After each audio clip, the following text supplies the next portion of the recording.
Un musicien dévoué à jouer pour sa femme dans le coma pendant 10 ans, jusqu'à ce qu'un jour, quelque chose d'incroyable se produit. Ce qu'il a vécu a changé leurs vies à jamais. Le conservatoire de musique bourdonnait de l'excitation. Dans les coulisses, Jean ajustait les cordes de son violon, ses doigts agiles dansant sur l'instrument avec familiarité. À côté de lui, Marie échauffait sa voix, les notes douces résonnant dans la petite loge. La tension entre eux était palpable, comme si les récentes disputes flottaient encore dans l'air. « Tu es prête ?» demanda Jean, un sourire forcé sur les lèvres. Marie acquiesça, mais ses yeux trahissaient son malaise. « Comme toujours », répondit-elle en essayant de sourire. En se dirigeant vers la scène, le silence entre eux semblait chargé de quelque chose qu'ils préféraient tous deux éviter. Le public applaudit lorsqu'ils apparurent sous les projecteurs, deux figures unies par la musique, mais séparées par un abîme d'émotions inexprimées. Jean leva son violon et, d'un geste subtil en direction de Marie, commença à jouer. Les premières notes s'envolèrent dans l'air, cristallines et pures. La voix de Marie se joignit à la mélodie, s'entrelançant avec les cordes dans une danse éthérée. Pendant un instant, tout disparut. Il n'y avait ni tension ni doute, seulement la musique. Mais alors, pendant un bref instant, Jean ouvrit les yeux et croisa le regard de Marie. Dans ce regard, il vit quelque chose qui le fit vaciller, une tristesse profonde, une décision prise. Sa prochaine note dévia du ton, presque imperceptible pour le public, mais criante pour ses oreilles entraînées. Marie ne perdit pas le rythme, sa voix couvrant l'erreur de Jean, mais l'harmonie parfaite était rompue, laissant une dissonance subtile qui persista jusqu'à la fin de la prestation. Les applaudissements étaient tonitruants, mais Jean les entendit à peine. Tandis qu'il s'inclinait, il sentit la main de Marie serrer la sienne, un geste qui semblait plus une adieu qu'une célébration. Dans les coulisses, les mots finirent par venir. « Jean, il faut qu'on parle », commença Marie, sa voix tremblante. Le destin, cependant, avait d'autres plans. Le téléphone de Jean sonna, une urgence familiale qu'il ne pouvait ignorer. « On peut parler en chemin ?» suggéra-t-il, déjà en train de prendre son manteau. Marie hésita puis acquiesça. « Bien sûr », murmura-t-elle. En chemin, en conduisant dans la nuit pluvieuse, le silence dans la voiture n'était interrompu que par le son doux de la radio et le rythme régulier des essuie-glaces. Jean jetait des coups d'œil furtifs à Marie qui fixait la fenêtre, les lumières de la ville se reflétant dans ses yeux pensifs. « Marie, qu'est-ce que tu voulais me dire ?» demanda finalement Jean, sa voix presque un murmure. Marie se tourna vers lui, ouvrant la bouche pour répondre, mais ses mots furent noyés par un cri de terreur. Des lumières éclatantes envahirent la voiture, le son assourdissant d'un klaxon remplit l'air. Jean tourna brusquement le volant, les pneus dérapant sur l'asphalte mouillé. Le monde tourna, le verre vola en éclats, le métal se tordit. Et puis, silence. Le bip rythmé des machines fut le premier son que Jean perçut en reprenant conscience. Ses yeux s'ouvrirent lentement, clignant contre la lumière fluorescente de l'hôpital. La douleur était une présence constante, pulsant dans chaque partie de son corps. L'odeur d'antiseptique envahit ses narines, apportant des flashs de l'accident. L'éclat éblouissant des phares, le cri de Marie, le bruit du métal se tordant.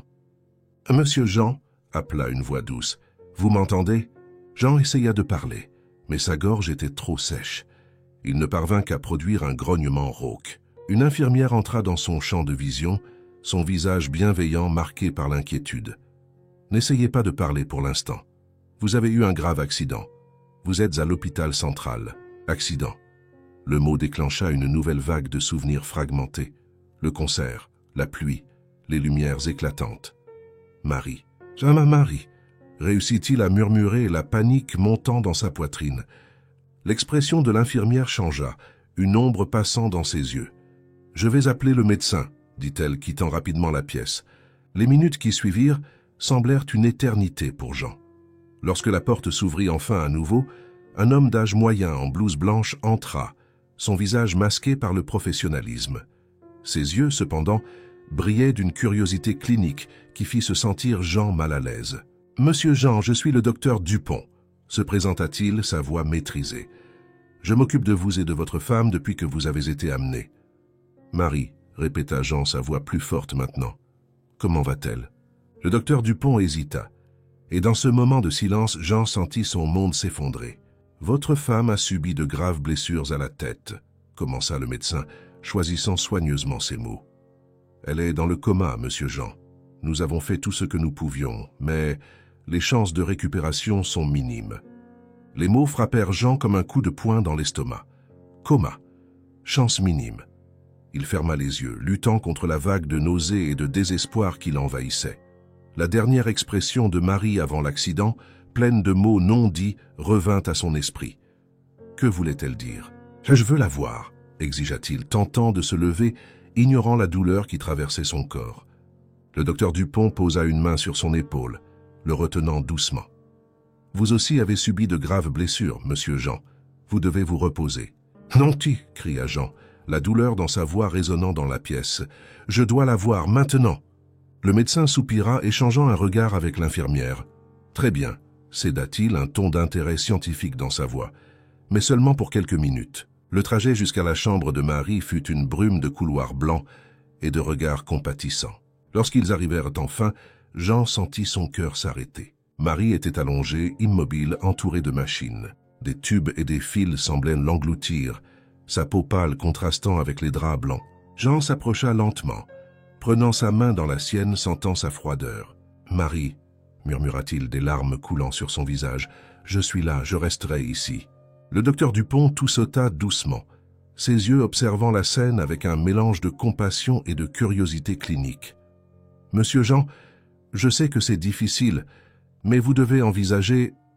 Il y aura des décisions à prendre. » Jean se tourna brusquement, ses yeux étincelants. « Quel genre de décision? »« Eh bien, » commença le médecin son ton clinique, « étant donné le pronostic, de nombreuses familles choisissent de... »« Non, » interrompit Jean, sa voix ferme malgré les larmes. « Je ne l'abandonnerai pas, jamais. » Le docteur Dupont fronça les sourcils, une expression de scepticisme traversant son visage. « Je comprends votre douleur, mais il est important d'être réaliste. Les chances sont... »« Je me fiche des chances, » déclara Jean, reportant son regard sur Marie. « C'est ma femme, ma partenaire. J'ai promis d'être à ses côtés dans la santé et dans la maladie. Je ne l'abandonnerai pas maintenant. » Le silence qui suivit fut lourd, interrompu seulement par le bip constant des machines. Le docteur Dupont observa Jean pendant un long moment, puis hocha lentement la tête. « Très bien, » dit-il, sa voix neutre. « Nous continuerons le traitement. Mais préparez-vous, monsieur Jean, le chemin à venir sera long et difficile. » Jean l'entendit à peine, ses yeux fixés sur le visage serein de Marie. « Je serai là, » promit-il dans un murmure. « Tous les jours, je ne t'abandonnerai pas, jamais. » Les semaines se transformèrent en mois. La chambre d'hôpital de Marie devint la nouvelle maison de Jean. Il passait des heures à ses côtés, jouant de son violon, chantant doucement, ou simplement tenant sa main en silence. Un après-midi particulièrement difficile, Jean jouait une mélodie douce quand une infirmière entra silencieusement dans la chambre. Ses yeux bienveillants et son sourire chaleureux contrastaient avec l'atmosphère stérile de l'hôpital. « Bonjour, je suis Anne », se présenta-t-elle en vérifiant les signes vitaux de Marie. « C'est une belle musique. Vous êtes un musicien professionnel ?» Jean acquiesça en baissant le violon. « Je l'étais », corrigea-t-il avec un sourire triste. « Maintenant, je ne suis plus que ça. » Il fit un geste vague vers lui-même et la chambre. Anne l'observa un moment. « Vous n'êtes pas juste quoi que ce soit, » dit-elle doucement. « Ce que vous faites ici est extraordinaire. » Les paroles d'Anne touchèrent Jean plus profondément qu'il ne s'y attendait. Pour la première fois depuis des mois, il ressentit une pointe de quelque chose qui ressemblait à de l'espoir. Tandis qu'Anne travaillait, Jean se laissa plonger dans ses souvenirs. Le jour où il avait rencontré Marie, leur premier duo, la demande en mariage sur scène après un concert. Mais alors, un souvenir plus récent et douloureux émergea. « Jean, il faut qu'on parle, » dit Marie, sa voix tendue. Ils étaient à la maison une semaine avant le concert fatidique. « De quoi ?» demanda Jean distrait en accordant son violon. Marie hésita. « De nous, de notre carrière et de notre famille. » Sa main se posa brièvement sur son ventre. Jean s'arrêta, remarquant enfin le sérieux dans son ton. « Que veux-tu dire ?»« J'arrête, » commença Marie, mais elle fut interrompue par la sonnerie du téléphone de Jean. C'était son agent, avec des nouvelles d'un gros contrat. « Désolé, je dois répondre, » dit Jean rapidement. « On peut parler plus tard ?» Le regard de déception sur le visage de Marie le hanta pendant des jours. « Monsieur Jean ?» La voix d'Anne le ramena au présent. « Ça va ?» Jean cligna des yeux, réalisant que des larmes s'étaient formées dans ses yeux. Oui, je me souvenais juste. Anne sourit avec compréhension.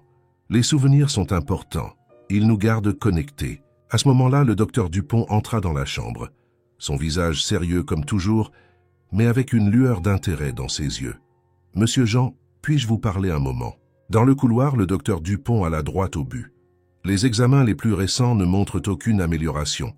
Nous devons envisager des options à long terme pour les soins de votre femme. » Jean sentit son estomac se nouer. Quelles options? Il y a des institutions spécialisées qui peuvent offrir des soins continus, expliqua le docteur Dupont, son ton clinique, mais avec une note de curiosité. Cela vous permettrait de continuer votre vie. De plus, des cas comme celui de Marie sont rares. Nous pourrions apprendre beaucoup. Continuer ma vie? Répéta Jean incrédule. Docteur, je ne vais pas l'abandonner. Le docteur Dupont soupira. Monsieur Jean, je comprends vos sentiments, mais en tant que scientifique, je dois être réaliste. Les chances de récupération après tant de temps sont pratiquement nulles.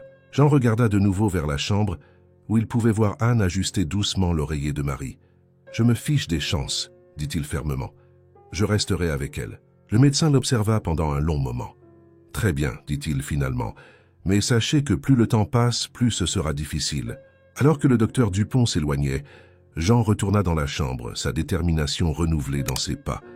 Anne le regarda avec un sourire encourageant. « Vous savez, dit-elle doucement, j'ai déjà vu des cas surprenants ici.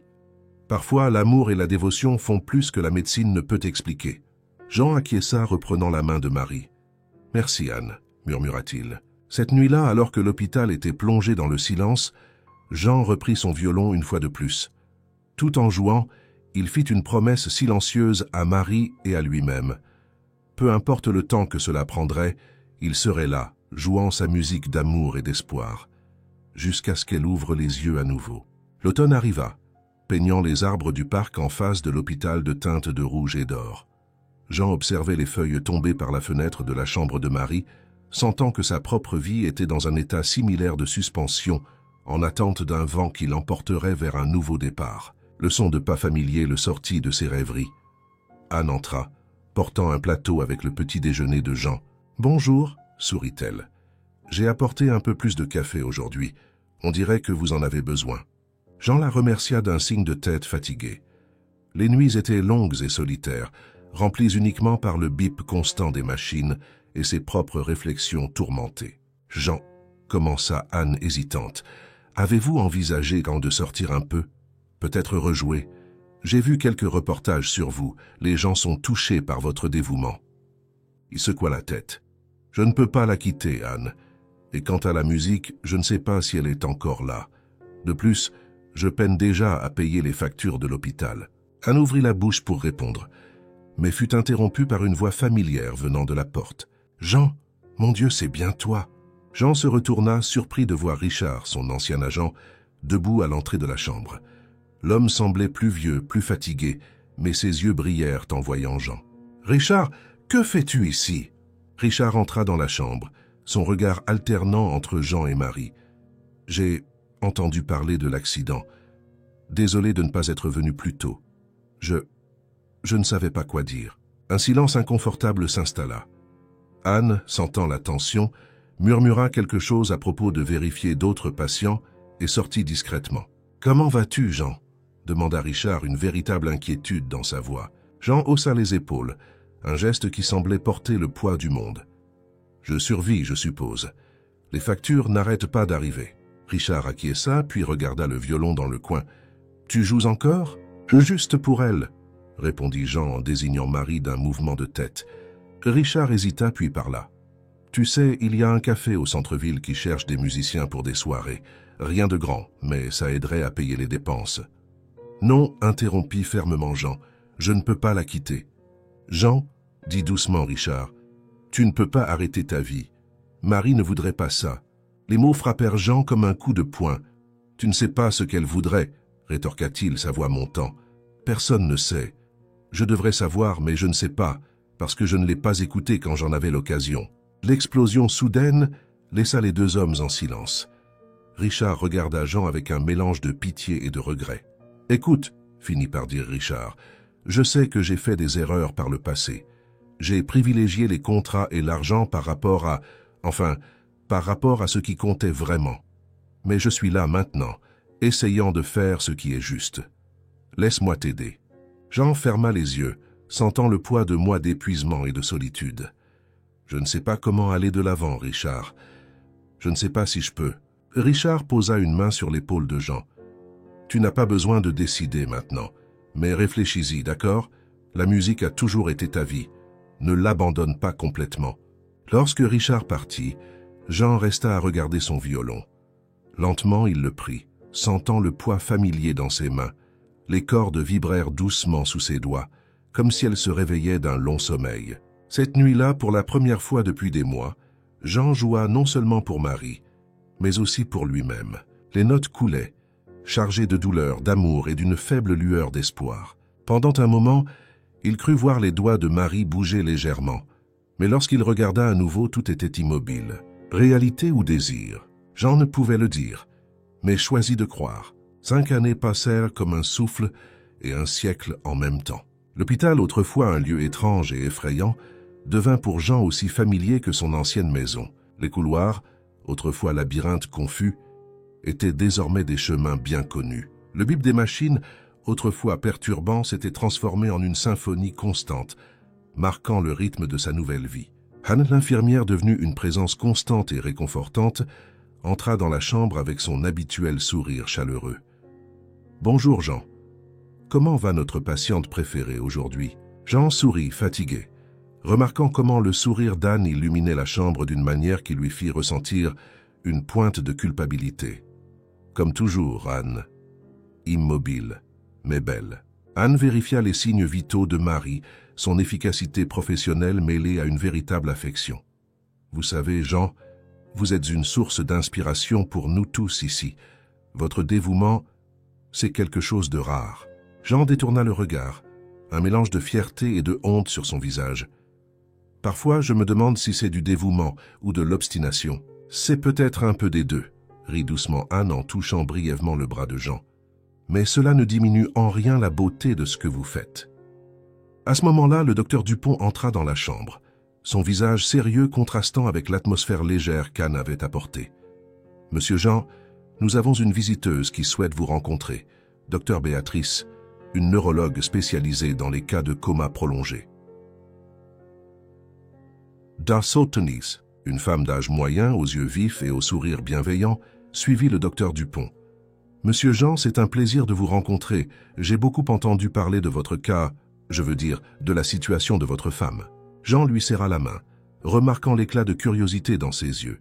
« Enchanté, docteur, êtes-vous venu nous apporter un peu d'espoir ?» La docteure Béatrice hésita un moment. « Monsieur Jean, je suis venu parce que je crois que chaque cas est unique. J'ai étudié l'effet de la musique sur les patients dans le coma et... Eh bien, votre situation est fascinante. »« Fascinante ?» répéta Jean, une touche d'amertume dans sa voix. « Désolé, je ne voulais pas paraître insensible, » se reprit rapidement la docteure Béatrice. « Ce que je veux dire, c'est que votre dévouement, en particulier l'utilisation constante de la musique, pourrait avoir des effets que nous ne comprenons pas encore totalement. » Le docteur Dupont tout sauta, visiblement sceptique. « Docteur Béatrice, nous apprécions votre expertise, mais nous devons être réalistes quant aux attentes. La science ne repose pas sur des espoirs infondés. Et elle ne progresse pas non plus sans audace, docteur Dupont, » répondit fermement Béatrice. « La médecine ne concerne pas seulement les chiffres et les probabilités. » Se tournant vers Jean, elle continua. « J'aimerais surveiller Marie pendant que vous jouez. Il pourrait y avoir des réponses subtiles que nos équipements actuels ne captent pas. » Jean sentit une étincelle d'espoir s'allumer dans sa poitrine. « Bien sûr, quand vous voulez. » Dans les jours qui suivirent, Jean joua de son violon tandis que la docteure Béatrice observait attentivement les moniteurs. Anne regardait avec intérêt, tandis que le docteur Dupont gardait une distance sceptique, murmurant occasionnellement à propos de « science basée sur des preuves ». Un après-midi, alors que Jean jouait une sonate particulièrement émotive, la docteure Béatrice s'exclama « Là, vous avez vu ça ?» Tous se penchèrent vers les moniteurs. « Qu'est-ce que c'était » demanda Jean anxieux. « Une petite variation dans l'activité cérébrale » expliqua Béatrice excitée. « C'est subtil, mais c'est là. Marie réagit à la musique, Jean. » Le docteur Dupont fronça les sourcils. « Ne nous précipitons pas. Cela pourrait être simplement une fluctuation aléatoire. » Mais Jean l'entendit à peine. Il regarda Marie, les larmes aux yeux. « Tu es là, n'est-ce pas ?» murmura-t-il. « Tu peux m'entendre. » Cette nuit-là, après que tout le monde soit parti, Jean prit la main de Marie. « Je jouerai pour toi tous les jours, » promit-il, « jusqu'à ce que tu puisses danser avec moi à nouveau. » Et ainsi, avec une détermination renouvelée, Jean continua sa veillée musicale, maintenant avec une touche d'espoir dans chaque note. L'hiver arriva avec une fureur implacable, couvrant la ville d'un manteau blanc et glacial.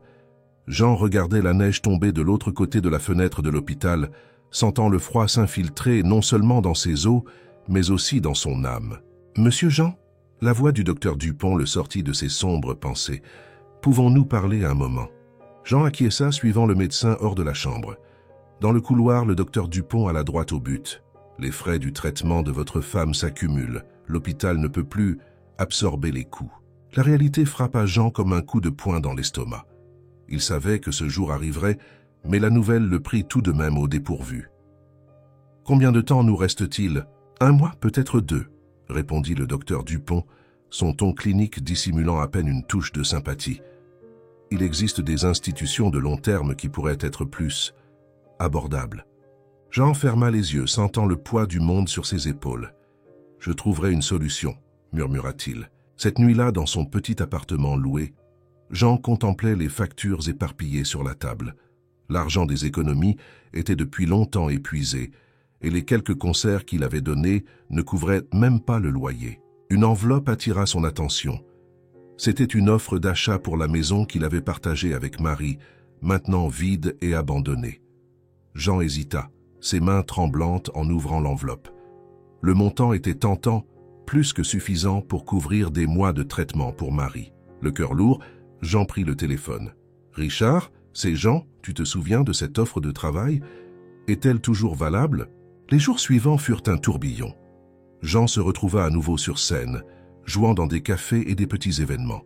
Chaque note était dédiée à Marie, chaque applaudissement un rappel doux amer de ce qu'il avait laissé derrière lui. La musique, autrefois sa passion, portait maintenant un fardeau de responsabilité et de nostalgie qui lui faisait mal au cœur. Une nuit, après une performance particulièrement émotive, Jean retourna à l'hôpital, épuisé, son cœur divisé entre la scène et le lit de Marie. À sa grande surprise, il trouva le docteur Dupont encore là, penché sur quelques papiers. « Docteur, que faites-vous ici, si tard ?» Le docteur Dupont sembla momentanément déconcerté. « Ah, monsieur Jean, je révisais simplement quelques dossiers. » Jean remarqua quelque chose d'étrange dans le comportement du médecin, mais il était trop fatigué pour enquêter. Il se dirigea vers la chambre de Marie, impatient de la voir après des heures passées loin d'elle. En entrant, Jean se figea. Quelque chose était différent. Les moniteurs semblaient modifiés. « Que se passe-t-il ici ?» murmura-t-il pour lui-même. À ce moment-là, le docteur Dupont apparut à la porte. « Monsieur Jean, je peux expliquer. »« Expliquer quoi ?» exigea Jean, sa voix montant. « Qu'est-ce que vous avez fait ?» Le docteur Dupont hésita puis parla rapidement. « Nous menons une étude.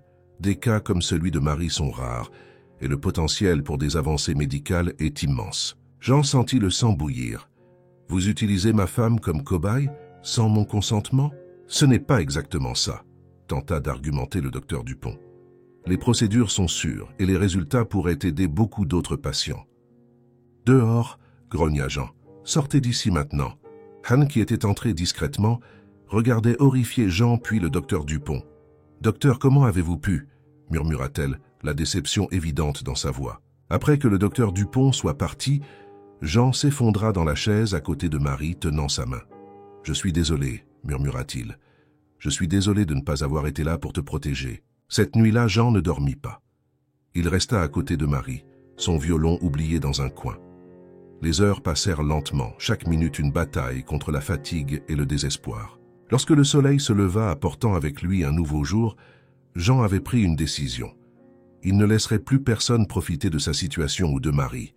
Peu importe le coût, il trouverait un moyen de la soigner, de la protéger. Avec une détermination renouvelée, Jean prit son violon. Les premières notes qu'il joua étaient différentes de tout ce qu'il avait composé auparavant. Une mélodie de défi, de protection féroce, d'amour inébranlable. Et tandis qu'il jouait pendant un bref instant, Jean crut voir un mouvement subtil sur les lèvres de Marie, comme si elle esquissait un sourire. Mais était-ce réel, ou juste un tour de la lumière du matin et de son esprit épuisé? Jean ne pouvait en être sûr, mais choisit d'y croire. Une décennie s'était écoulée depuis l'accident fatidique. Le monde extérieur avait changé, des gouvernements étaient tombés, des technologies avaient évolué, des vies avaient été vécues. Mais dans la chambre d'hôpital de Marie, le temps semblait figé, marqué uniquement par les saisons que Jean observait par la fenêtre et par les mélodies qu'il jouait sans relâche. Jean, maintenant avec des tempes grisonnantes, accordait son violon avec la familiarité de quelqu'un qui avait accompli le même rituel des milliers de fois. L'odeur d'antiseptique de l'hôpital faisait depuis longtemps partie de lui, tout comme le bip constant des moniteurs. Anne, dont les yeux portaient maintenant de petites rides d'expression, entra silencieusement dans la chambre. « Bonjour Jean », sourit-elle, l'amitié d'une décennie évidente dans sa voix. « J'ai apporté un café pour vous. » Jean accepta la tasse avec un sourire reconnaissant, ses doigts effleurant brièvement ceux d'Anne. « Merci Anne, je ne sais pas ce que je ferais sans vous. » Anne vérifia les signes vitaux de Marie, son efficacité mêlée à une gentillesse que les années n'avaient fait qu'augmenter. « Vous savez, Jean, parfois je me demande qui s'occupe de qui ici. » Jean rit doucement, un son rare ces dernières années. « Je pense que nous prenons soin l'un de l'autre, n'est-ce pas ?» Il ne put s'empêcher de remarquer l'éclat dans les yeux d'Anne en entendant ces mots. Le moment fut interrompu par l'arrivée de la docteure Béatrice, dont l'enthousiasme n'avait pas diminué avec les années. « Jean, Anne, bonjour, j'ai des nouvelles excitantes. » Jean se redressa, l'espoir, bien que souvent déçu, jamais complètement éteint. « Qu'est-ce que c'est, docteur ?»« Nous avons obtenu l'approbation pour une nouvelle étude, » expliqua Béatrice, ses yeux brillants. « Nous allons utiliser des équipements d'imagerie cérébrale plus avancés pendant que vous jouez. Nous pourrons enfin quantifier les réponses de Marie à la musique. » Jean ressentit une vague d'émotions contradictoires. Espoir, peur, excitation, scepticisme. « Et cela pourrait l'aider à se réveiller ?» Béatrice hésita. « Jean, je ne veux pas créer de faux espoirs, mais mieux comprendre comment son cerveau réagit pourrait nous donner des indices sur la manière de le stimuler plus efficacement. » Anne posa une main réconfortante sur l'épaule de Jean, son toucher lingerant un peu plus longtemps que nécessaire. « Ça vaut la peine d'essayer, non ?» Jean acquiesça lentement. « Oui, ça vaut le coup. Quand commençons-nous » Les jours suivants furent un tourbillon d'activités. Des équipements furent apportés, des tests furent réalisés. Jean joua morceau après morceau, son répertoire allant des classiques aux compositions originales inspirées par son parcours avec Marie. Un après-midi, alors que Jean jouait une mélodie particulièrement émouvante, Béatrice s'exclama « Jean, regarde ça !» À l'écran, des zones du cerveau de Marie pulsaient d'activité. « Qu'est-ce que cela signifie ?» demanda Jean, n'osant à peine respirer. « Cela signifie qu'elle écoute, Jean », expliqua Béatrice émue. « Elle n'écoute pas seulement, elle traite la musique. Son cerveau est actif, il réagit. » Jean sentit les larmes couler librement sur son visage. « Elle a toujours été là, » murmura-t-il. Tout ce temps. Anne, également émue, embrassa Jean. L'étreinte dura plus longtemps que d'habitude, chargée d'émotions non dites. Cette nuit-là, après que tout le monde soit parti, Jean s'assit à côté de Marie, tenant sa main comme il l'avait fait d'innombrables fois auparavant. Mais cette fois, il y avait une nouvelle énergie dans son toucher, une nouvelle lumière dans ses yeux. « Je savais que tu pouvais m'entendre, » dit-il doucement. « Toutes ces années, toutes ces chansons étaient pour toi, toujours pour toi. Et maintenant, je sais que tu écoutais. » Jean prit son violon et commença à jouer. La mélodie qui s'échappa de ses cordes était différente de tout ce qu'il avait composé. C'était une chanson d'espoir renouvelé, d'amour inébranlable, de promesses tenues et de futurs possibles. Et tandis qu'il jouait, Jean jura qu'il sentit les doigts de Marie bouger légèrement dans sa main, comme si elle esquissait un sourire. Une danse silencieuse, une promesse murmurée que, un jour, ils danseraient à nouveau ensemble. La nouvelle de la réponse cérébrale de Marie à la musique de Jean se répandit rapidement dans l'hôpital et au-delà. Des journalistes se rassemblaient à l'entrée, leurs caméras et flashs clignotant comme des étoiles agitées, ce qui était autrefois considéré comme un dévouement touchant, mais peut-être futile, prenait désormais des allures de miracle scientifique potentiel. Le docteur Dupont, qui avait longtemps été écarté du cas après l'incident des expériences non autorisées, observait l'agitation avec un mélange de scepticisme et d'intérêt renouvelé. Un matin, il aborda Jean dans le couloir, son visage une expression de neutralité professionnelle, mais ses yeux brillants d'une curiosité à peine contenue. « Monsieur Jean, j'ai entendu parler des récents résultats, » commença-t-il, son ton soigneusement mesuré. « Je voudrais vous offrir mes félicitations et mes services si vous êtes disposé à reconsidérer ma participation au cas. » Jean ressentit une vague d'émotions conflictuelles, colère pour la trahison passée, mais aussi une pointe d'espoir à la perspective de recevoir plus d'aide pour Marie.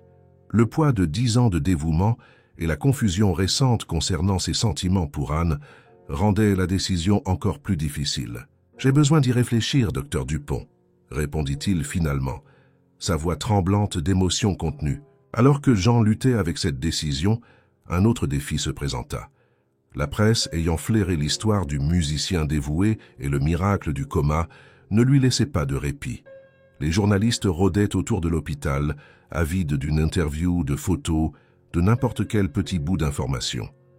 La pression était palpable, étouffante. Anne trouva Jean caché dans la chapelle de l'hôpital, son refuge dans les moments de stress intense.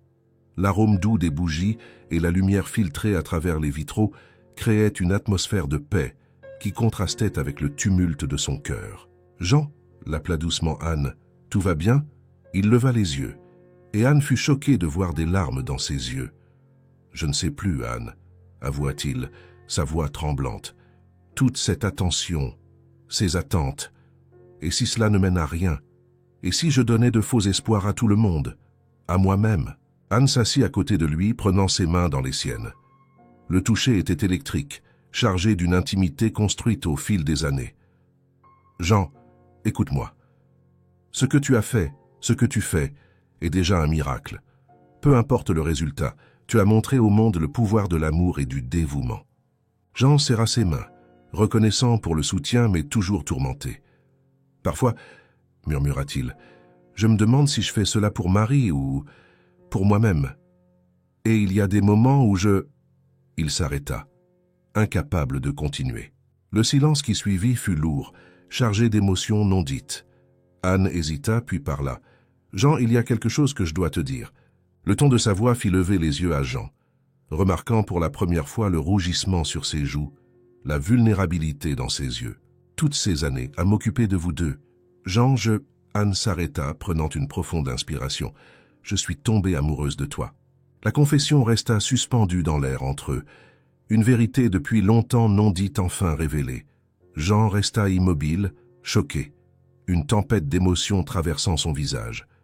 Culpabilité, confusion et quelque chose d'autre, quelque chose qu'il n'osait nommer. « Anne, commença-t-il, son cœur divisé entre l'amour pour Marie et les sentiments croissants pour Anne. À ce moment-là, le téléphone de Jean sonna, coupant la tension comme un couteau. C'était la docteure Béatrice, sa voix urgente et excitée. « Jean, viens vite. Marie, il y a eu un changement. » Le monde sembla tourner autour de Jean. Il regarda Anne, un mélange d'excuses et d'urgence dans ses yeux.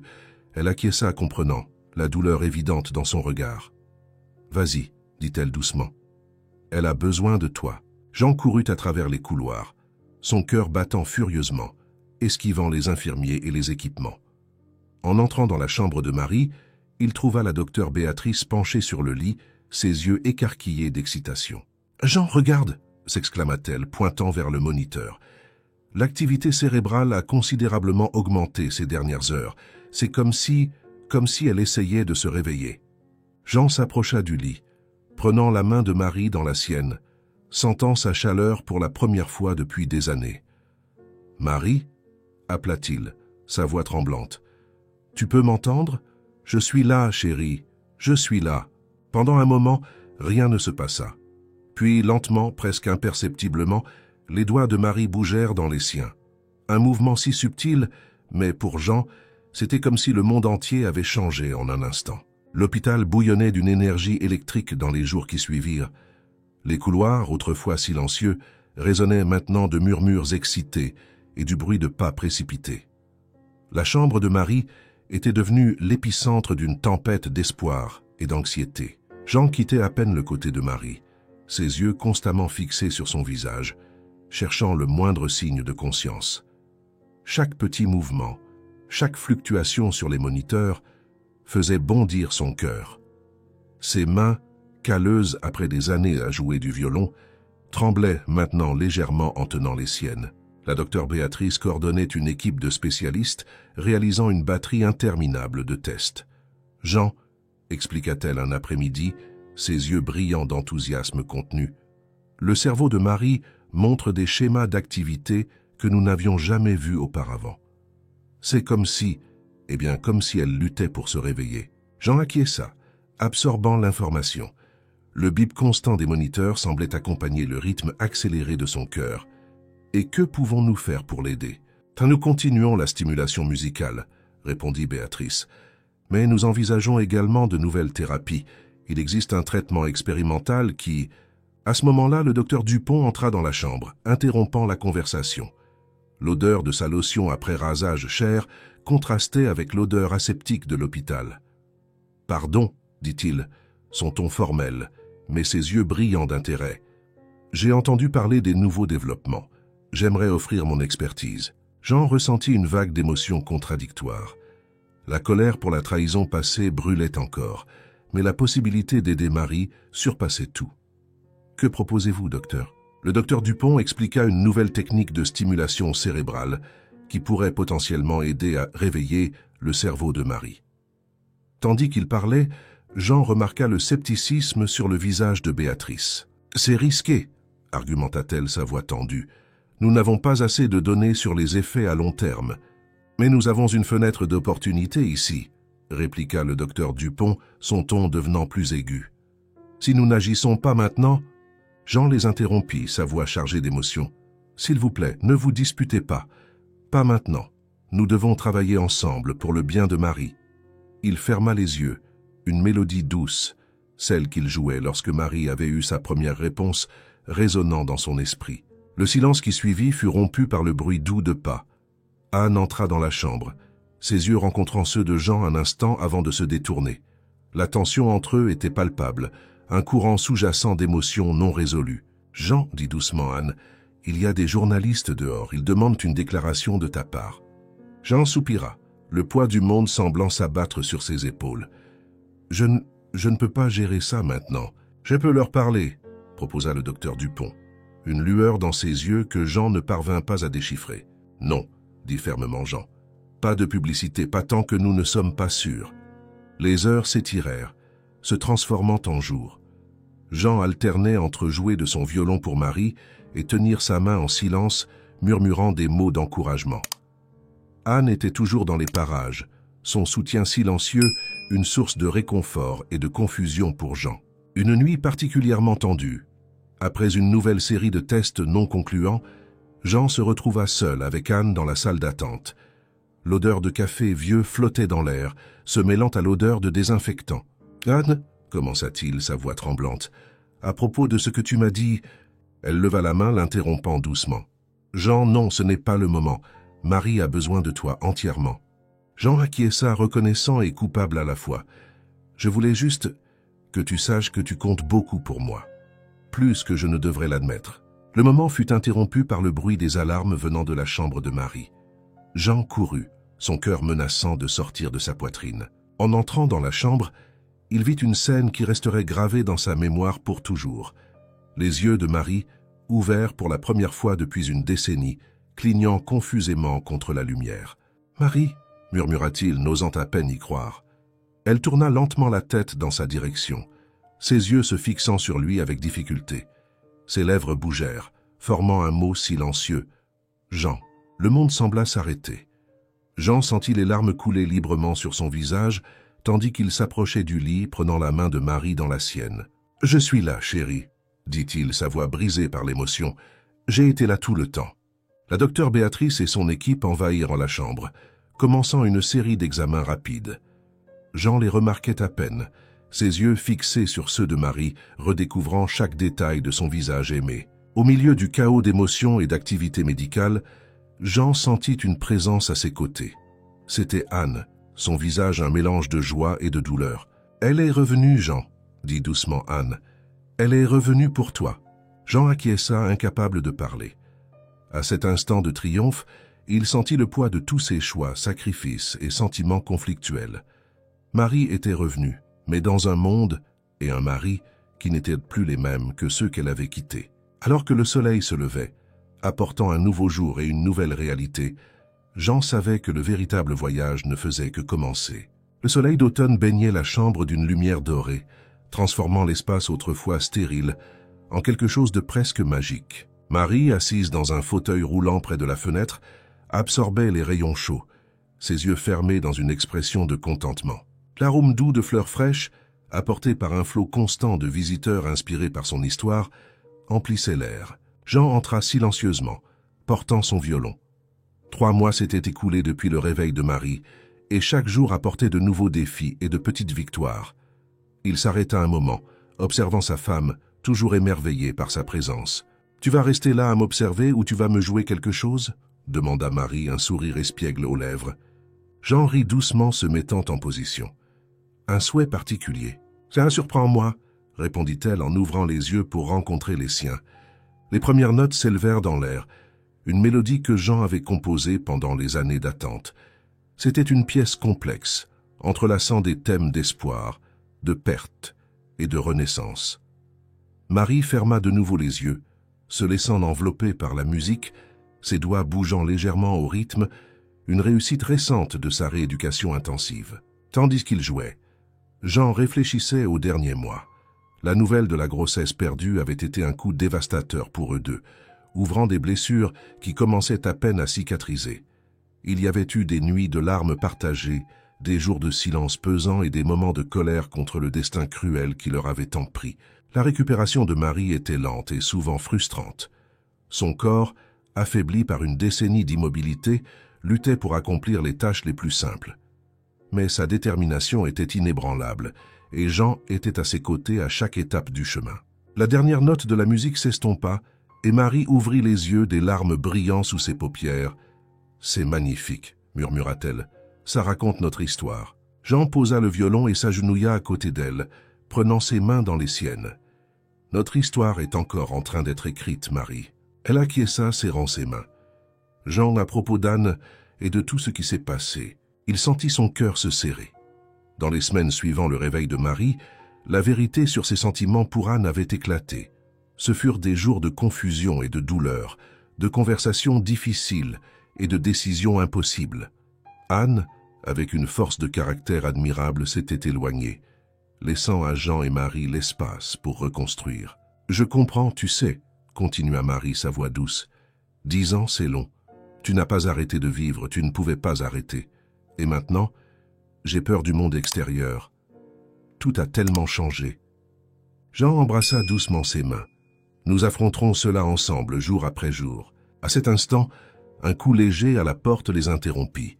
C'était la docteure Béatrice, son visage illuminé par un sourire. « Désolée de vous interrompre, » dit-elle, « mais j'ai des nouvelles merveilleuses. Les derniers examens de Marie montrent une récupération remarquable. Nous pensons qu'avec encore quelques semaines de rééducation intensive, elle pourra rentrer à la maison. » La nouvelle plana dans l'air comme une promesse d'un nouveau départ. Jean et Marie se regardèrent, une mélange de joie et d'appréhension dans leurs yeux. « Rentrer à la maison », répéta Marie, testant les mots. « Cela semble être un rêve et un défi en même temps. »« Un défi que nous sommes prêts à relever », assura Jean. La docteure Béatrice sourit. « Vous savez que vous avez inspiré beaucoup de gens, n'est-ce pas? Nous utilisons votre histoire pour changer les protocoles, pour ne jamais abandonner les patients dans le coma. » Tandis que la médecin expliquait les prochaines étapes, Jean sentit une vague d'émotion le traverser. Sa carrière musicale, longtemps reléguée au second plan, se mêlait maintenant à son dévouement envers Marie d'une manière nouvelle et inattendue. Le voyage de 10 ans n'était pas terminé. De bien des façons, une nouvelle symphonie ne faisait que commencer. Mais maintenant, enfin, ils la composeraient ensemble, note après note, jour après jour, redécouvrant la mélodie de leurs vies entrelacées. Marie tendit la main, touchant doucement le visage de Jean. « Joue pour moi encore une fois, » demanda-t-elle. « Joue notre nouvelle chanson. » Et tandis que les premières notes emplissaient l'air, chargées de promesses et de possibilités, Jean et Marie faisaient face à l'avenir, non pas avec peur, mais avec la certitude que leur amour, éprouvé par le temps et l'adversité, était la plus belle et la plus durable des mélodies.